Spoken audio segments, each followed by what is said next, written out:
Eh bien bonjour à toutes et à tous, c'est Kurashi, j'espère que vous allez bien. Donc les gars, nouveau format sur cette chaîne. Pour une fois, on va pas parler de Dokkan Battle ou d'anime, on va parler football. Et là en l'occurrence, on va voter pour les Dubai Globe Soccer Awards. Désolé, j'ai pas l'accent anglais, du coup je le dis à la française.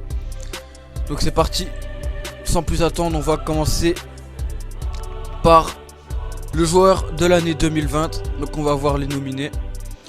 Et on va voir, je vais vous dire le top 3 pour moi des joueurs qui méritent de gagner. On va commencer par le numéro 3. Et en numéro 3, je mettrai tout simplement Ciro Immobile. Car c'est lui le soulier d'or, c'est lui qui a marqué le plus de buts quand même devant Robert Lewandowski. Donc voilà, en numéro 3, bon même s'il a rien gagné avec la Lazio cette année, il aura quand même permis de se qualifier en Champions League. Et actuellement, la Lazio sont bien partis pour se qualifier en 8ème de Champions League. En Serie A, il me semble qu'ils sont dans le top 5, si je dis pas de conneries. Donc voilà, numéro 3, je mettrai Ciro Immobile. En numéro 2, je mettrai bien évidemment Cristiano Ronaldo, même s'il a rien fait avec la Juventus cette année. Et donc, c'est tout simplement lui qui est meilleur buteur en 2020. Je parle pas de la saison 2020-2021, mais de l'année 2020. C'est lui actuellement le meilleur buteur, juste devant Lewandowski et Haaland. Et donc, en numéro 3, comme j'ai dit, Ciro Immobile. En numéro 2, Cristiano Ronaldo. Et en numéro 1, bien évidemment, il n'y a pas de suspense, ce sera Robert Lewandowski, qui a fait une saison juste monstrueuse, qui a tout gagné avec le Bayern. Pour l'instant, ils ont gagné, ils ont fait les quadruplés en termes de trophées. Il ne manque plus que la Coupe du Monde des clubs, qui a lieu au mois de décembre, si je dis pas de conneries. Et Robert Lewandowski, qui a terminé meilleur buteur de Bundesliga, meilleur buteur de Champions League. Et il a grandement participé à la victoire, à l'écrasante domination du Bayern sur cette année, sur cette saison 2019-2020. Et donc, normalement, si le ballon d'or aurait pas été annulé, ça aurait clairement été Lewandowski qui aurait gagné ce ballon d'or.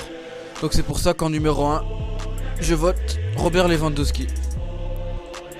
On va valider et on voit Cristiano Ronaldo quand même et Lionel Messi devant Robert Lewandowski, même si je pense plus que c'est pour le nom, parce que je vois pas en quoi Ronaldo et Messi méritent plus que Lewandowski, mais enfin soit. Ok, donc on valide pour Lewandowski. Maintenant, on va tout simplement voter pour le club de l'année 2020. Donc là, ça va être plus chaud. Le troisième,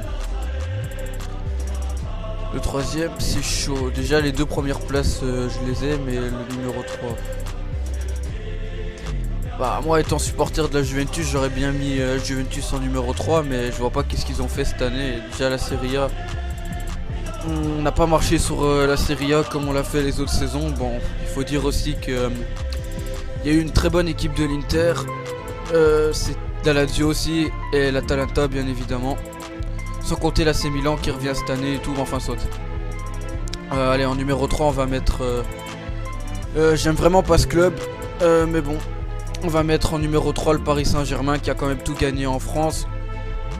Et qui a quand même été, pour la première fois de son histoire, finaliste de la Ligue des Champions. Donc bon allez, en numéro 3 on va mettre le Paris Saint-Germain. En numéro 2, je mettrai Liverpool, car c'est la première fois qu'ils gagnent, ça fait depuis 25 ans je pense, si je dis pas de conneries, qu'ils ont pu gagner la Première Ligue. Ils ont marché sur la Première Ligue, très bonne équipe de Liverpool.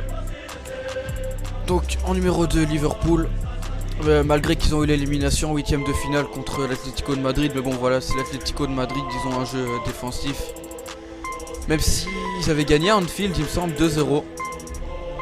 Je sais plus si c'était au match aller ou au match retour, mais enfin soit. Donc Liverpool deuxième.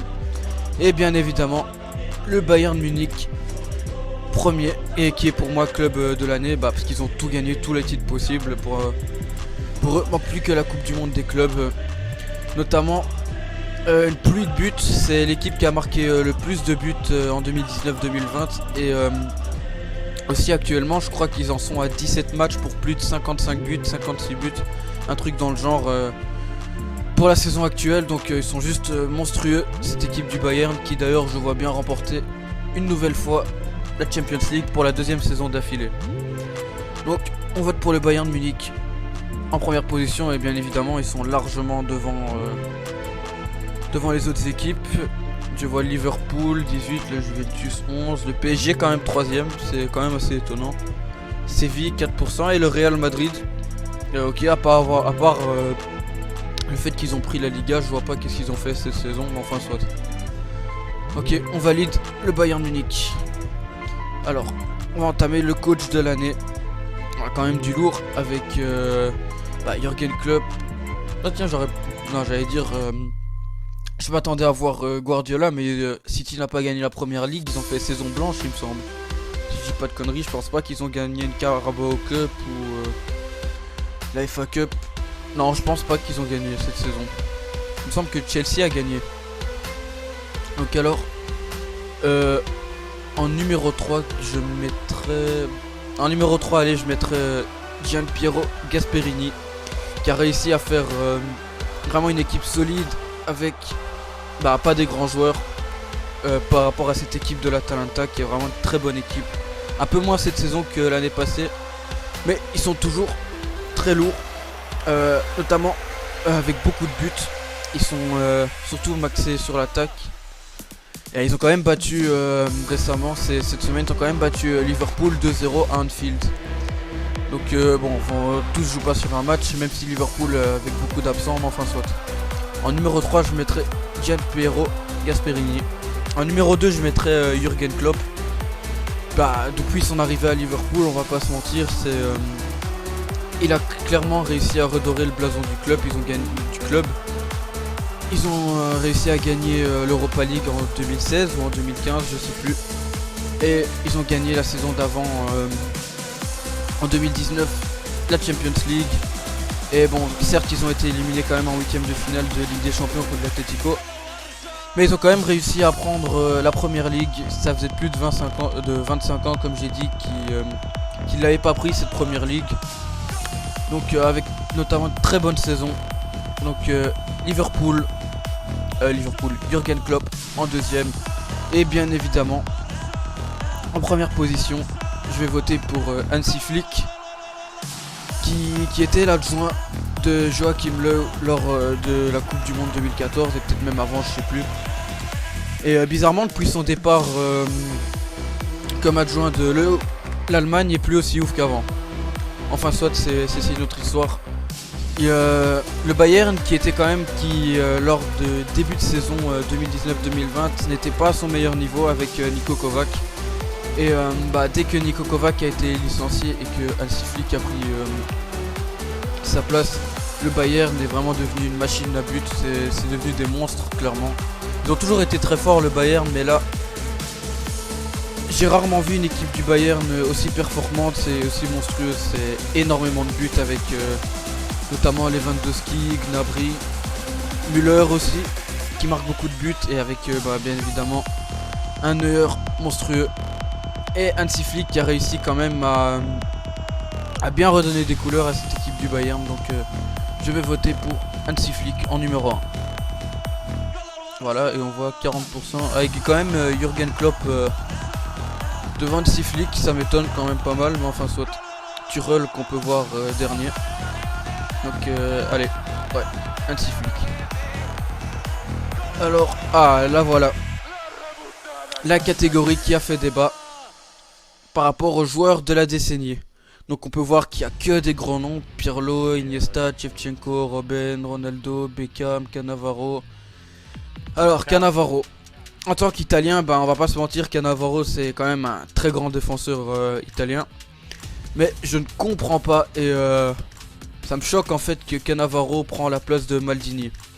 Je vois pas qu'est-ce que Cannavaro... Bon certes, Maldini, il me semble qu'il était plus... J'étais petit en 2006, j'avais que 4 ans. À ce moment-là, je sais pas si Maldini a gagné la Coupe du Monde avec l'Italie en 2006. Il me semble qu'il avait arrêté avant, mais enfin soit.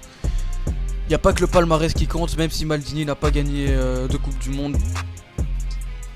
quand même un des plus grands défenseurs de l'histoire du football, donc bah ça me choque quand même qu'il ne soit pas là et que Cannavaro soit à sa place. Même si Cannavaro, très bon défenseur, et quand même Maldini c'est largement au-dessus. Ok, donc on a du Totti, du Frank Lampard, du Buffon, Casillas, Kaka, Mbappé.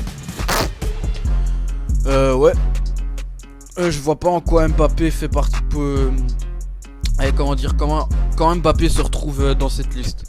Il a un grand potentiel d'avenir, c'est sûr. Il a déjà gagné beaucoup de choses. Il a déjà gagné quand même la Coupe du Monde, qui est pas rien. Mais ça me choque quand même que Mbappé, par exemple, qu'on peut se mettre Mbappé et Messi dans la même catégorie. Enfin, Messi, bien évidemment, c'est une évidence qu'il fasse partie de cette catégorie de joueurs de la décennie. C'est peut-être même lui qui pourrait être le joueur de la décennie avec notamment Cristiano Ronaldo. Mais voilà, Mbappé, je comprends pas qu'est-ce qu'il fout là-dedans. Clairement. Ok, donc on a du Modric. Ouais, bon, on va dire que Modric, quand même, il a quand même gagné notamment 4 ou 5 fois la Champions League avec le Real, il me semble 4 fois. Mais enfin, soit ça, il a quand même plus prouvé Modric que Mbappé. Ok, du Figo, du Neuer, du Mohamed Salah aussi. Je vois pas qu'est-ce qu'il a prouvé dans sa carrière, à part certes depuis qu'il est à Liverpool il est juste monstrueux, mais quand même. Neymar, pareil. Quoique Neymar, après il a vraiment, à part avoir gagné la Champions League en 2015 avec le Barça, qu'est-ce qu'il a fait d'autre? Il a pas réussi à apporter cette équipe du Paris Saint-Germain, notamment dans les grands rendez-vous. Donc ouais, c'est bizarre ce classement. Philippe Lam, Lewandowski, Ronaldinho, bah bien évidemment Ronaldinho, R9, Ramos, Gérard, Xavi, Zidane, Zlatan. Ok, je pensais qu'il y était pas. Nous avons quand même du Zlatan et j'essaye de penser. Je me dis peut-être en tant que défenseur, Puyol aurait pu peut-être faire partie du classement. J'essaye de voir les joueurs qui auraient pu être oubliés. Donc alors, je me suis dit peut-être Suarez aurait peut-être par exemple fait. Entre Mbappé et Suarez, bah pour moi il n'y a pas photo. Suarez aurait bien plus mérité d'être dans ce classement plutôt que Mbappé. Donc ok, on a du Pirlo. Je me demande aussi, bah Pirlo c'est mérité, Iniesta aussi. Je me dis peut-être Gattuso aurait pu en faire partie. Paul Scholes aussi de United. Ok, je vois pas de Rio Ferdinand non plus. Ouais, enfin soit. Donc, pour moi je vais vous donner mes 3 votes. Donc, alors en numéro 3, les deux premiers, bah y a pas d'évidence, ce sera Ronaldo et Messi bien évidemment. Mais pour les 3, alors qui ça va être? On a du Kaka, on a du Ronaldinho, du R9, du Sergio Ramos c'est quand même du lourd, du Zizou, du Zlatan. Pour moi ça se joue quand même entre Ronaldinho, R9, Zidane. Genre de la décennie quand même, c'est quand même chaud. Ah, il y a du Beckham. Bon, Pirlo, moi personnellement c'est mon joueur préféré. Même si ben pour moi le meilleur milieu de terrain de cette décennie avec Iniesta et Xavi. Mais bon, je pense qu'il y a quand même des joueurs qui ont quand même plus marqué que lui. Donc on va dire en numéro 3. Franchement en numéro 3 c'est vraiment chaud. Donc bah allez, je vais mettre Ronaldinho en numéro 3 qui quand même un monstre. Et c'est quand même, je trouve, on peut dire ce qu'on veut de Ronaldinho, c'est clairement c'est un des tout meilleurs joueurs de l'histoire du football. Mais pour moi ça a quand même été un gâchis parce qu'il prenait pas soin de lui. Enfin pas qu'il prenait pas soin de lui, il avait une mauvaise hygiène de vie. On le voit notamment dans les interviews d'anciens coéquipiers qui disaient que Ronaldinho ça lui arrivait de pas s'entraîner du tout. Et je me dis qu'en fait si Ronaldinho s'entraînerait par exemple comme un Cristiano Ronaldo, ça aurait été un monstre et ça aurait pu être lui peut-être le meilleur joueur de tous les temps. Mais enfin soit. Ronaldinho un monstre. Donc je mets Ronaldinho en numéro 3. Alors les deux premières positions ça va être chaud de départager quand même entre Messi et Cristiano Ronaldo. En fait ils ont tout gagné. Ils ont gagné la Coupe du Monde. Ouais, non, qu'est-ce que je raconte? Ils ont gagné la Coupe du Monde. Ils n'ont pas gagné la Coupe du Monde justement. Niveau international c'est très faible comme palmarès. Bah Messi c'est rien du tout. Malgré une finale quand même de Coupe du Monde en 2014. Il me semble qu'ils ont fait 2 finales de Copa América en 2016 et je sais pas si c'était en 2017 ou 2015, je m'y connais pas par rapport au Copa América, mais il me semble qu'ils ont fait 2 finales contre le Chili si je dis pas de conneries, et 2 finales perdues. Mais enfin soit. Là ça va être clairement subjectif, c'est franchement, je vais voter subjectivement parce que pour moi, tu me dirais que je vais voter quand même en numéro 2, je vais mettre Lionel Messi et en numéro 1 Cristiano Ronaldo. C'est subjectif, hein, c'est personnel, c'est juste que je préfère Cristiano Ronaldo, même si pour moi les deux sont au même niveau. Il n'y a pas de ouais Ronaldo meilleur que Messi, Messi meilleur que Ronaldo. Non, clairement pas. Pour moi c'est les 2 meilleurs joueurs de l'histoire du football. Avec notamment Maradona, rest in peace Maradona qui est malheureusement décédé avant-hier. Très triste comme nouvelle. Et donc pour en revenir au classement, c'est clairement subjectif, hein. Je vais voter Cristiano Ronaldo en numéro 1. Tiens, ils disent pas le nombre de votes, ça m'étonne. Attendez, on va voter. Voilà, on voit du Zidane, 2, Zlatan, Gerrard, Ramos, quand même R9, Ronaldinho, 2% seulement. Mohamed Salah, 31%, ah bon. Ouais. Je suis... Merde. NordVPN. Je suis un peu sur le cul quand même, hein. Mohamed Salah, 31%, je vois pas qu'est-ce qu'il a gagné à part avoir gagné la Champions League. C'est un très bon joueur, hein. J'aime beaucoup Mohamed Salah, mais Mohamed Salah plus que Lionel Messi, faut pas déconner quand même. Mohamed Salah qui a plus que Messi. Enfin, je veux dire, c'est chaud quand même.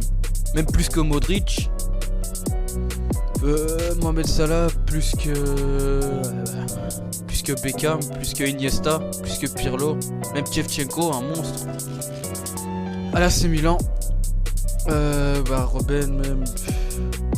Ah d'ailleurs en parlant de Robben, où est Van Basten? Tous les Van Basten, Van Nistelrooy et tout, ils sont où? Enfin soit. Ouais, Mohamed Salah plus que Messi, ça me choque quand même, hein.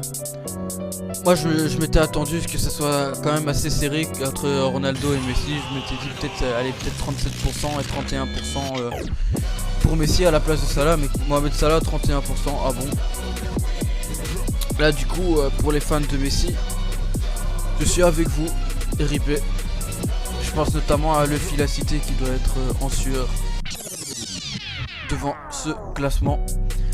Enfin soit, ça me choque quand même. Perso j'ai voté Cristiano Ronaldo comme vous aurez pu le voir, mais j'aurais quand même mis Messi. Si j'aurais pu voter si on aurait pu attribuer 2 votes, j'aurais voté Messi et Ronaldo. Mais enfin soit. Alors, club de la décennie. En numéro 3, je vais tout simplement mettre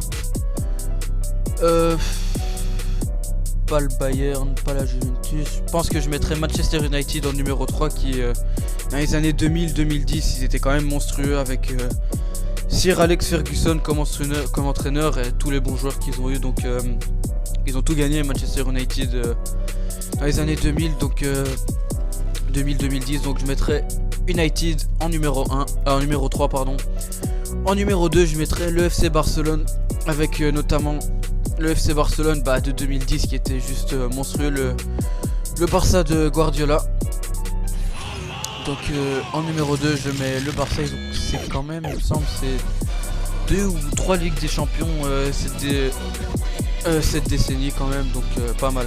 Et en numéro 1 bien évidemment le Real Madrid qui a tout gagné, c'est sur cette décennie. Alors vous savez quoi, on va vérifier ça. Donc désolé j'écris lentement. Real Madrid palmarès LDC, voilà. Alors on va voir. Alors en 56, en 57, ouais bon ça on s'en fout, voilà. C'est à partir de 2001, la décennie qui commence, mais on va compter en 2000. Donc à partir des années 2000 c'est quand même 1, 2, 3, 4, 5, 6 Ligues des Champions quand même cette décennie, avec en réalité 5 victoires, mais enfin soit. Largement le Real Madrid en numéro 1 avec le plus de victoires. Al-Ali, je sais pas du tout. C'est quelle équipe? Est-ce que ça vient une équipe de Tunisie, d'Algérie? Non, pas de Maroc. Non, c'est pas du Maroc ça. Je sais pas du tout de quel... Ouais non, c'est ni marocain, ni algérien, ni tunisien. À mon avis, c'est sûrement une équipe, je sais pas moi, d'Égypte, d'Arabie Saoudite, je sais pas. Je pense que, à mon avis, s'il est dedans, ça doit être l'équipe qui a peut-être gagné le plus de Champions League africain. Ouais, c'est ça, à mon avis, c'est le club qui a gagné le plus de Champions League africaine. Ouais. Excusez-moi. Donc ouais, mais bon, qu'ils sont quand même devant le Real Madrid, c'est chaud quand même, parce que le Real Madrid c'est toute une institution dans le monde. Je veux dire, qui connaît pas le Real Madrid, même une personne qui s'intéresse pas au football ne connaît pas le Real, connaît le Real Madrid. Par exemple, moi je m'intéressais, je suis un grand fan de football depuis tout petit, et je peux vous dire que j'ai jamais entendu parler de Al Ahly. Mais à mon avis, ça doit être une équipe qui a gagné le plus de Champions League africaine. Donc ça m'étonne quand même que le Real de Madrid soit quand même pas premier. On va entamer par rapport au coach de la décennie. Et là, il y a du très lourd. Avec Alex Ferguson, Ancelotti, Deschamps, Le Guardiola, Mourinho, Scolari, Lippi, Del Bosque et Zidane. Donc, si c'était mon cœur qui devrait parler, j'aurais voté pour Marcelo Lippi qui nous a fait gagner cette Coupe du Monde en 2006. Magnifique Coupe du Monde. Et qui malheureusement, il a pris cette retraite cette année, il me semble. Il me semble il y a quelques mois, il a annoncé prendre sa retraite. Il était entraîneur de la sélection chinoise. Enfin, soit. En numéro 3. Ça va être chaud. En numéro 3, je pense que je mettrai quand même Carlos Ancelotti qui a gagné quand même, qui a tout gagné. Il a gagné la Ligue des Champions avec l'AC Milan, avec le Real. Bon, et en fait, je pense que c'est tout. Je sais plus, je m'y connais. Avant les années 2010, je m'y connais pas trop. J'ai pas trop suivi, bah j'étais petit en même temps, mais enfin, soit je connais à peu près le palmarès. Je sais qu'il a gagné avec l'AC Milan, avec le Real Madrid notamment. Donc, c'est un grand club. Il a entraîné tous les grands clubs du monde. Hein. Il a entraîné l'AC Milan, il a entraîné la Juventus, le Real, bien évidemment, le Bayern, même si le Bayern, bon voilà, c'était pas terrible. Le PSG. Au tout début de l'ère Qatari, qui d'ailleurs c'est quand même dommage pour le PSG. Pour moi c'est le plus grand entraîneur que le PSG a eu. Et ils ont fait quand même une grave erreur en laissant partir Ancelotti. Donc numéro 3 Ancelotti. Numéro 2. Ah c'est vrai qu'il y a du Mourinho quand même et du Guardiola. Donc ouais allez en numéro 2. Je vais quand même mettre Guardiola notamment pour son Barça de 2010 qui était juste monstrueux. Au Bayern quand même, il a quand même réussi à faire... certes, il n'a pas gagné la Ligue des Champions avec le Bayern. C'était quand même une très bonne équipe du Bayern quand il était là. Et avec City, bah... les premières années, il était juste monstrueux avec City. Mais depuis la saison dernière, ça commence à y avoir des lacunes dans cette équipe de City. Elle commence à plus être aussi performante qu'avant. Donc, mais bon, je mettrai quand même Guardiola avec... en numéro 2, même s'il y en a quand même du Mourinho qui a gagné la Ligue des Champions. Je sais pas s'il l'a gagné avec le Real. Il me semble pas qu'il a gagné avec le Real, mais je sais qu'il l'a gagné avec Porto.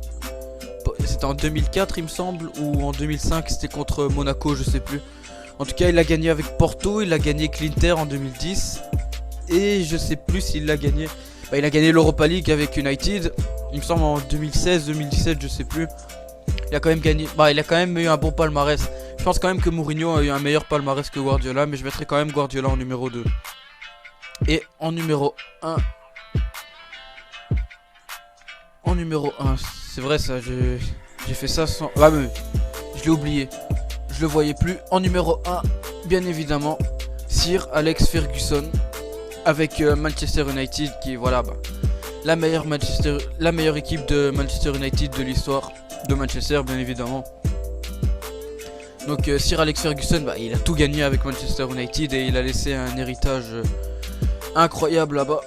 Je pense pas que United retrouvera un entraîneur du calibre de Alex Ferguson, à moins de reprendre Alex Ferguson lui-même, mais il a pris sa retraite depuis déjà un petit moment.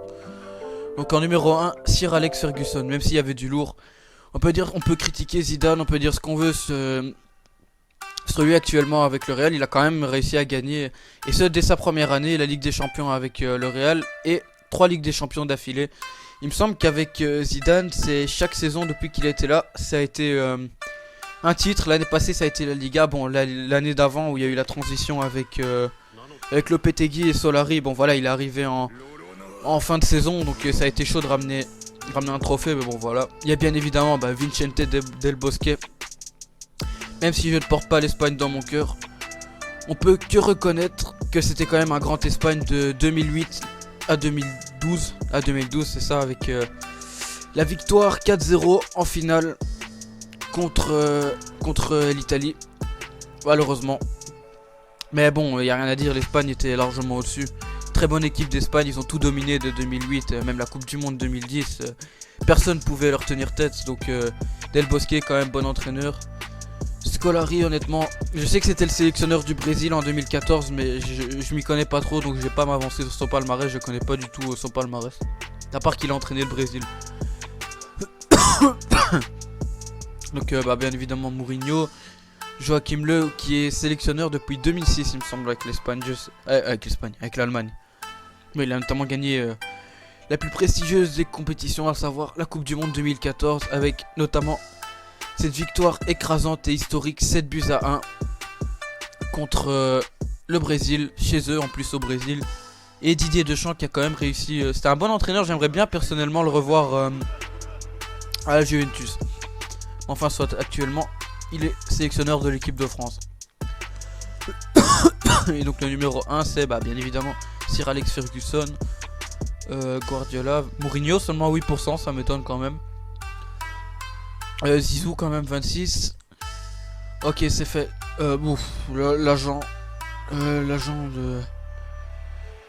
L'agent de la décennie, je vais pas vous mentir que je m'en bats un peu les couilles, même si pour moi ça se joue quand même. Je pense que je mettrais quand même Mino Raiola, il a quand même du lourd, il a quand même du Pogba, du Donnarumma, c'est lui qui avait Balotelli et tout, même si je l'aime pas trop ce type, mais il a quand même de grands joueurs. Il y a Jorge Mendes qui a quand même Cristiano Ronaldo, et franchement au niveau agent je m'y connais pas du tout. Tout ce que je sais c'est que lui, Jonathan Barnett, c'est celui-là de Gareth Bale. Je m'y connais pas du tout en termes d'argent, mais bon je vais quand même noter pour Mino Raiola. Et c'est quand même Jorge Mendes. Donc voilà les gars, cette vidéo est maintenant terminée. Excusez-moi. N'hésitez pas à me faire part de votre classement et de vos votes dans les commentaires. Je me ferai un plaisir de vous lire. Donc voilà, n'hésitez pas à liker la vidéo, à vous abonner à la chaîne et aussi à activer la cloche des notifications. C'était Kourachi, en espérant que cette vidéo vous aura plu. Allez, ciao tout le monde.